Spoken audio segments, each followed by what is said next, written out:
네, 10일간 포기할 수 없는 심루타의 꿈을 이야기하는 텐텐텐 시간입니다. 오늘로 벌써 세 번째 시간인데요. 오늘도 MTN 생방제작부 유일한 부장 모셔봤습니다. 안녕하세요. 네, 안녕하십니까. 네, 지난 시간에 이제 CB 리픽싱을 둘러싼 불공정성에 대해서 얘기 나눠봤습니다. 네. 시청자분들을 위한 꿀팁이 준비되어 있었다고 들었는데 오늘 공개해 주실 수 있을까요? 네, 사실은 꿀팁을 준비했는데 이제 시청자들 반응이 참 좋으면 네. 이제 전격 공개하고 그렇지 않으면 이제 그냥 저 혼자만 갖고 있겠다 이렇게 생각했었는데 반응이 상당히 좋았다 이런 또 소문이 들리더라고요. 네. 그래서 공개를 하지 않을 수 없겠는데 꿀팁이라기보다는 참 눈물의 팁이라고도 볼 수 있을 것 같은데요. 오늘 아침에도 이제 NBR에서 이제 미국 경기 확장세 얘기했잖아요. 121개월, 무려 이제 10년하고도 1개월 동안 네. 경기 확장이라는 어마어마한 지금 기록을 세우고 있는 건데 사실 4차 산업을 좀 미국이 좀 선도하고 있다. 우버 리프트 얘기 많이 나오고 있지만 우리는 지금 공유 차량 이거 지금 얘기도 쉽게 진척이 안 되잖아요. 그렇죠. 택시 노조들 저항도 심하고 그런 어떤 극심한 대조 속에서 이 주식시장이 지금도 오늘도 S&P 500 사상 최고가를 다시 또 경신했는데 네. 이런 자본시장의 힘이 맞물리다 보니까 이 미국이라는 큰 덩치를 지닌 경제가 좀처럼 GDP가 감소하지 않고 계속 이제 증가세를 보이는 거거든요. 네. 지금 이제 91년도부터 이제 사실은 이제 이게 91년도 이후에 그런 어떤 호황을 넘어가는 거다 이렇게 지금 얘기하고 있는 건데 91년도는 1인당 GDP가 제 기억으로 한 2만 불 전후였던 것 같아요. 지금은 근데 1인당 GDP가 미국이 5만 불 넘어서 6만 불, 7만 불로 가고 있거든요. 네.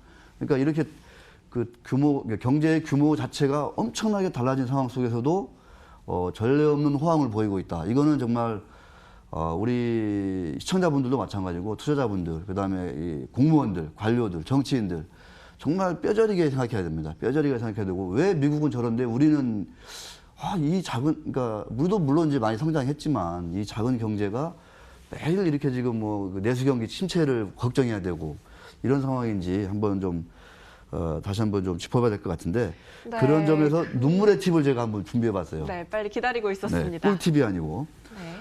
네, 사실 제가 심루타의 꿈을 포기할 수 없다 이렇게 지금 이제 주제를 잡고 왔는데 네. 옛날에도 제가 방송할 때 이제 그때도 사실은 저는 이제 심루타를 꿈꾸면서 방송을 했던 기억이 있거든요. 지금 이제 여기 나오는 이 표를 보시면은 여러분들이 저 표가 과연 무엇일까 이렇게 이제 생각하시는 분도 있겠지만 한번 보겠습니다. 어느 정도 눈물이 나는 현실인지 우리나라가 제가 이제 거의 바닥 아니라 이제 지하실 2층, 지하 2층, 3층, 지하 5층까지 떨어진 주식들을 한번 모아봤는데 이 철강주들이에요, 철강주들. 근데 저 하나씩 보면 PBR이 0.2, 0.3, 0.4 이 정도예요, PBR이. 네. 저게 무엇을 뜻하시는지를 모르시는 분들이면은 공부를 진짜 다시 해야 됩니다. 아파트 가격이 예를 들어서 원래 한 1억짜리인데 그거를 2천만 원, 3천만 원, 4천만 원에 살 수 있다는 거거든요.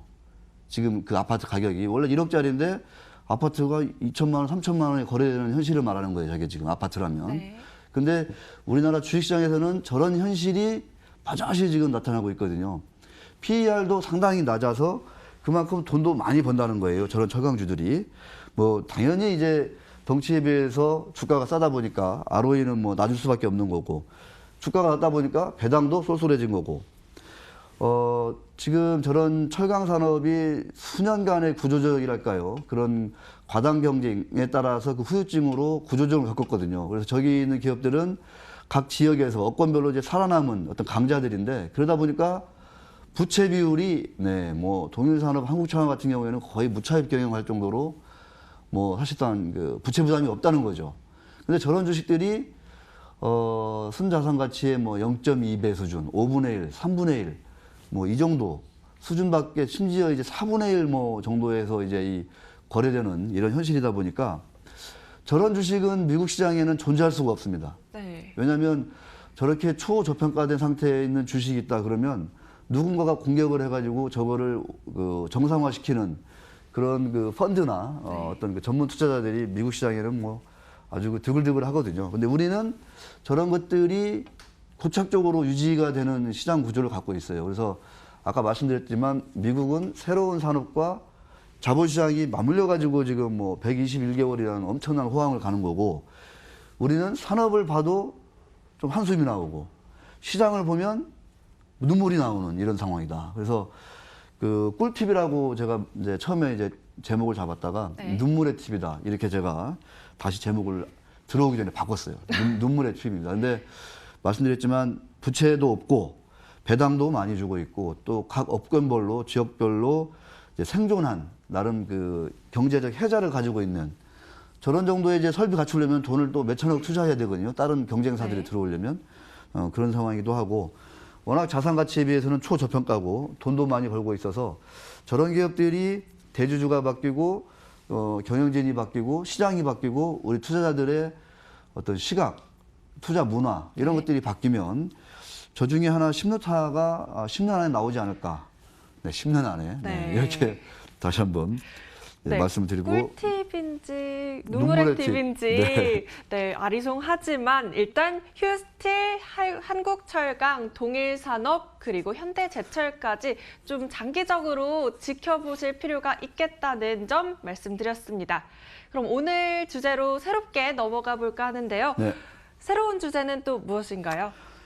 네, 사실은 이제 공정함이 정말 그 탄탄한 건강한 시장이 사실은 이제 선진화될 수 있고, 그게 이제 우리 국민연금, 퇴직연금의 어떤 자산의 증가로 이어져 가지고 우리 국민들이 노후가 좀 이렇게 복된 부유한 그런 노후가 보장될 수 있다. 그런 선순환 구조를 만들어 보자, 이런 취지인데요.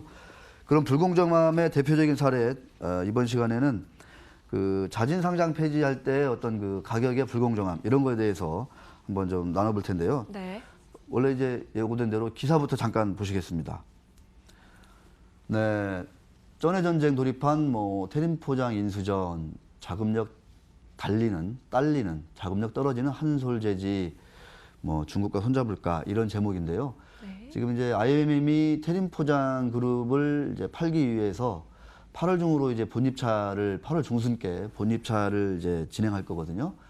몸값이 뭐 많게는 한 1조 원, 적게는 6천억 중반, 뭐 7천억 정도 얘기 나오고 있는데, 저는 그 아래까지도 좀 가능할 수도 있다, 이런 좀 느낌도 받고 있어요. 그래서 제가 이제 썼던 기사도 한번 좀 보여주면 좋을 것 같은데, 네. 네, 그 사실은 저 태림포장 관련된 얘기는 제가 이제 옛날부터 이제 많이 그 다뤘던 기업이라 좀 낯설지 않아서 한 건데,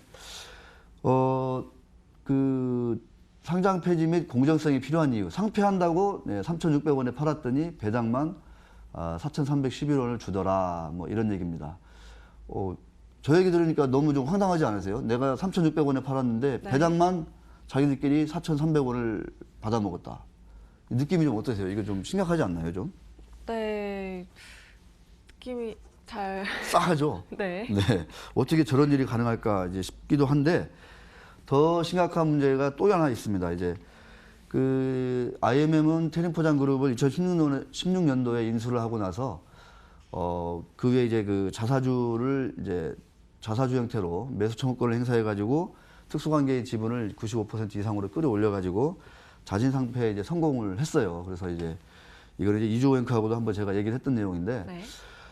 그러고 나서 이제 법원에서 이제 그 남은 소액주주들이 이제 법원에 이제 소송을 제기한 겁니다. 이 가격은 너무 낮다. 그래서 우리는 이 가격에 만족할 수 없어. 그래서 법원에 소송했더니 법원에서는 주당 13,200원이 적정하다, 이렇게 판결을 한 거예요. 그러니까 그 자진 상폐 가격이 3,600원이었는데 법원에서는 13,200원이 적정하다, 이렇게 얘기를 했죠. 그러니까 270%라는 어마어마한 그 가격의 차이가 생긴 겁니다.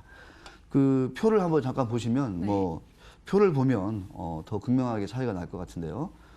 우리 박지원 앵커도 한번 저 보시면 아마 입이 떡 벌어질 것 같습니다. 저 2015년도에 이제 그 8월에 3,600원에 공개 매수를 했는데, 네, 무려 이제 한 그 3, 4년 지나서 그 법원에서의 가격은 270%나 높은 13,260원.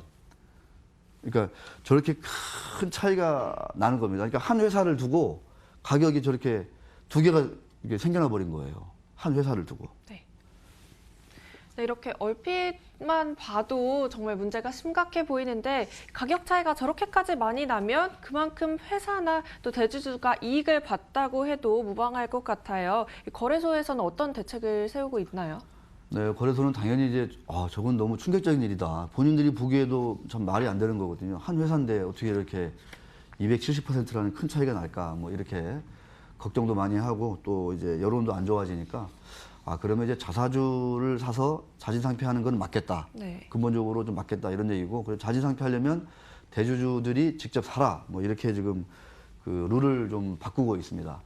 근데 이제 과연 이 자진상폐 문제가 누가 사느냐의 문제일까라고 저는 이제 의문을 제기하는 거죠. 네. 그러니까 누가 사냐 하는 문제. 뭐 회사도 살 수 있고 대주주도 살 수 있고, 중요한 거는 뭐냐면 얼마나 어떤 가격에 100원에 상폐할 거냐, 200원에 상폐할 거냐, 300원에 상폐할 거냐. 네. 이 문제라고 저는 이제 보는 거죠. 네, 사실 상장 절차는 굉장히 까다롭잖아요. 네. 네, 기관과 개인의 수요 예측도 따로 받아가기까지 하는데 또 자진상폐 얘기를 들어보니까 생각보다 굉장히 허술한 것 같아요. 네, 그렇습니다. 그 상장할 때는 정말 절차가 까다롭고, 이 상장할 때는 또 책임도 많이 물어서 주관사, 뭐 상장하는 회사, 그다음에 외부 뭐 감사인들, 정말 여러 그 제도적인 장치들이 뒷받침돼 가지고 공정한 가격을, 그 대표적인 게 이제 수요 예측일 텐데, 그럼 공정한 가격을 만들려고 애를 써요. 근데 자진상폐의 경우에는 저런 식으로 그냥 회사가 일방적으로 시장 가격만 보고 그냥 딱 가격 결정하고 그냥 뭐 끝나버리는 경우가 막 그렇게 지금 진행되고 네. 있거든요.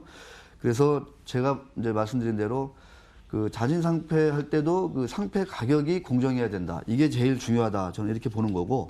그래서 이제 증권선물위원회에서 그 객관적으로 공정하게 좀 가격을 지정하거나, 아니면 증권선물위원회 산하에 이른바 이제 공정가격 선정위원회라고 제가 이름 붙여봤는데, 네. 공정가격위 같은 거를 설치를 해서 거기에서 가격을 공정하게 세우면 대주주도 뭐 불만이 없을 거고, 소수주주, 소액주주들도 크게 불만이 없을 거고, 애써 시장 가격을 낮추기 위해서 뭐 편법, 탈법이 동원되는 그런 일도 없을 것 같습니다.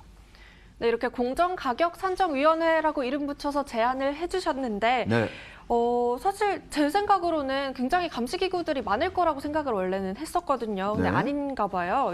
이런 편법과 탈법이 가능한 이유가 대체 뭔가요? 사실은 이제 물론 이제 우리가 시장 가격은 어느 정도 인정을 해야 되는 거죠. 다수 대 다수가 만나서 매매를 통해서 그 결정된 가격이 시장 가격인데, 그 가격은 뭐 어느 정도 의미가 있다고 봅니다, 저도. 네. 하지만 이제 자진상폐라는 어떤 특이한 그 이벤트가 발생한 경우의 시장 가격은 시장 가격에만 의존해서 그 공정한 가격을 우리가 공정한 가격이 결정됐다고 볼 수가 있는 거냐라고 근본적인 이제 문제 제기를 저는 이제 드리는 거죠. 그 표를 보시면 단적으로 어떻게 해서 그 자진상폐하는 기업들의 가격이 주가가 좀 공정하지 못하다는 의혹이 발생할 수밖에 없느냐라고 이제 보는 건데, 저 두 우량한 회사죠. 아틀라스 BX, 뭐 네. 부산가스인데 지금 자진상폐를 둘 다 추진하고 있어요. 하나는 SK, 하나는 한타 그룹의 이제 그 우량한 회사예요. 돈도 뭐 한 해에 저 보십시오. 500억씩 벌어들이고 있어요. 네. 근데 그 중에 배당은 3%, 뭐 10%, 뭐 이 정도밖에 안 답니다. 보통 한 적게 하는 기업들이 한 20% 하거든요. 순이익의 한 20% 정도를 하는데. 네. 그러다 보니까 배당 수익률이 0.77%, 1.34% 이거밖에 안 돼요. 저렇게 배당 수익률이 낮으면은 주가가 오를까요? 안 오를까요? 배당 수익이 당연히 낮으니까 주가가 않을 것 같은데. 네, 주가가 오를 수가 없죠. 네. 그렇게 주가가 안 오르니까 그 자진상폐 가격 그 비용이 적게 드는 거예요. 회사나 대주주 입장에서. 저런 식으로 주가를 눌러버리면 불공정한 가격으로 한쪽에 일방적으로 유리한 가격으로 자진상폐가 진행될 수 있다. 이렇게 좀 말씀드릴 수 있을 것 같습니다. 네. 이렇게 한국 아틀라스 BX 그리고 부산가스의 예를 들어주셨는데 또 다른 사례들은 없을까요? 네, 다른 사람들도 많이 있는데 이번 시간에는 대표적으로 네. 이미 이제 2013년에 이제 자진상폐, 이거는 이제 자진상폐 케이스는 아닌데 매출 50억이 2년 연속 안 돼가지고 이제 관리 종목 간 다음에 이제 그 다음에 이제 상폐된 상장 폐지된 그런 케이스인데 이 다함 이택이라고 있어요. 그래서 이 당시에도 이제 정리매매 당시를 보면은 뭐 주당 순자산 비율 저 PBR이 0.2배, 0.3배에서 네. 상폐가 됐는데 딱 1년 만에 순이익 400억대의 그 엄청난 회사로 둔갑을 했습니다. 그러니까 상폐할 때는 매출이 뭐 50억이 안 돼요, 1년 동안. 이거 막 징징대면서 상폐했는데 딱 1년 만에 순이익이 400억이 넘는 회사가 됐어요. 그러니까 그 얘기는 대주주나 특수관계인들은 이런 그 회사의 어떤 미래를 다 알고 있을 거 아니에요. 그렇게 해서 상폐를 했지만 그걸 모르는 뭐 소액주주들, 심지어 이제 한국밸류마저도 아주 헐값에 그 정리매매 때 지분을 넘겨주고 이렇게 상폐를 한 그런 케이스가 있는데 이런 것처럼 그 이른바 그 자진상폐 과정에서 불공정한 가격으로 네. 소액주주들이 이익을 좀 침해당하고 일방적으로 이렇게 정리가 되는 이런 사례는 우리가 또 쉽게 찾아볼 수 있다. 이렇게 말씀드릴 수 있을 것 같습니다. 네, 사실 큰 주제로 따져보면 이 자본시장의 불공정성에 대해서 계속해서 얘기를 해주고 계시고 오늘은 특별히 이 자진상폐의 불합리성에 대해서 말씀을 해주셨는데 이에 대한 대안은 또 내일 이 시간에 찾아뵙도록 하겠습니다. 지금까지 MTN 생방제작부의 유일한 부장과 함께 얘기 나눠봤습니다. 내일도 좋은 말씀 부탁드립니다. 감사합니다. 네, 고맙습니다. 네.